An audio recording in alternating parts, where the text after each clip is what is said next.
So they got this mother and child thing working, and I think it's their version of some sort of like Madonna and Jesus thing.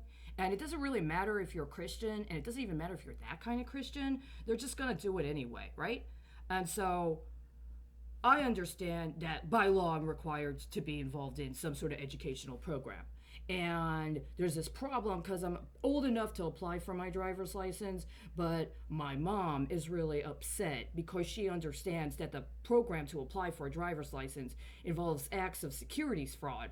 And she believes that they're actually using the training regime as some form of psychological programming of young people, and that this is engaged in and connected to illegal wagering, and that it's a form of human trafficking. And I know enough about what that means and all. But at the same time, she's homeschooling me. And as part of the homeschooling, by law, homeschool teachers are required to provide information to the local public school district, including the schedule for the educational curricular program.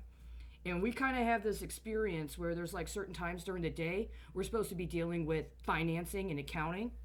And it really pisses her off that every time we try to do this, somebody else thinks they get to tag along and that they get to do stuff with it, right?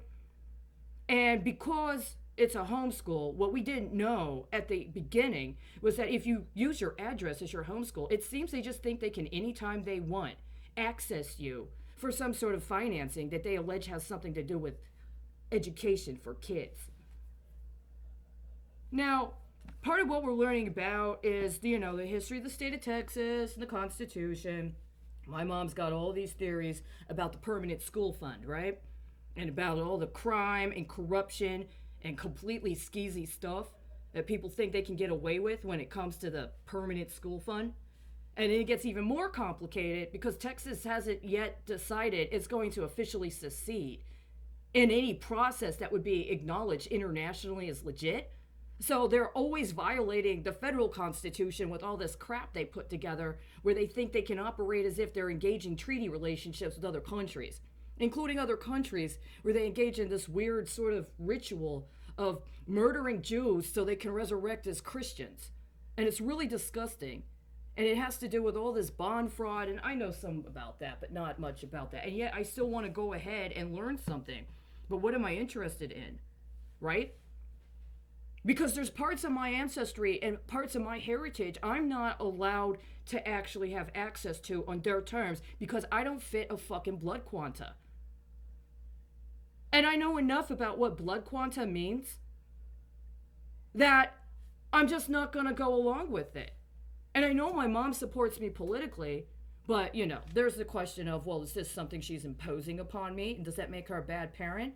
Or if I support my mom because she explained this to me and I agree with her, does that mean that I'm going to have the rest of my life screwed over? Because they're going to require me to get a blood test. And then they're going to determine, well, where on the spectrum does my blood test fall?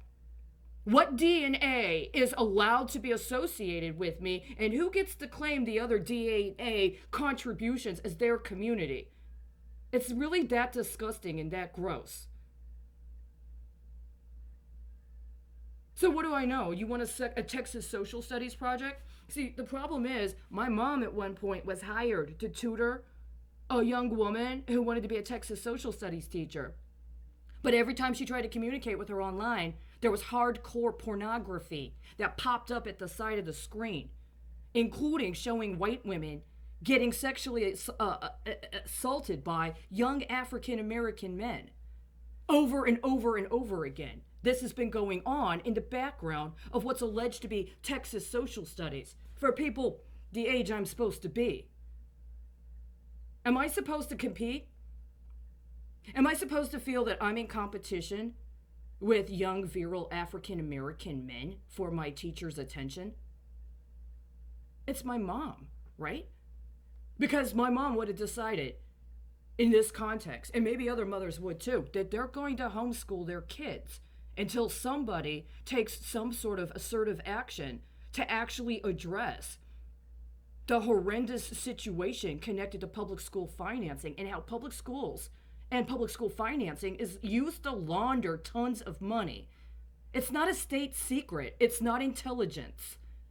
And it's not supposed to be within the exclusive realm of people that have already retired and have nothing better to do with their time than to milk the hormones of teenagers. So I got books.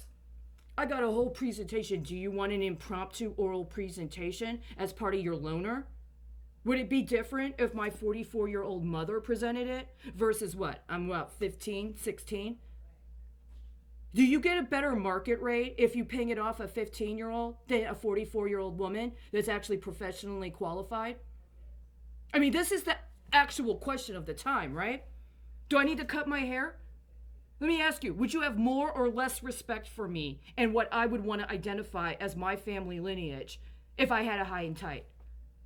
I'm actually not old enough right now, really, to have a high and tight. You know that?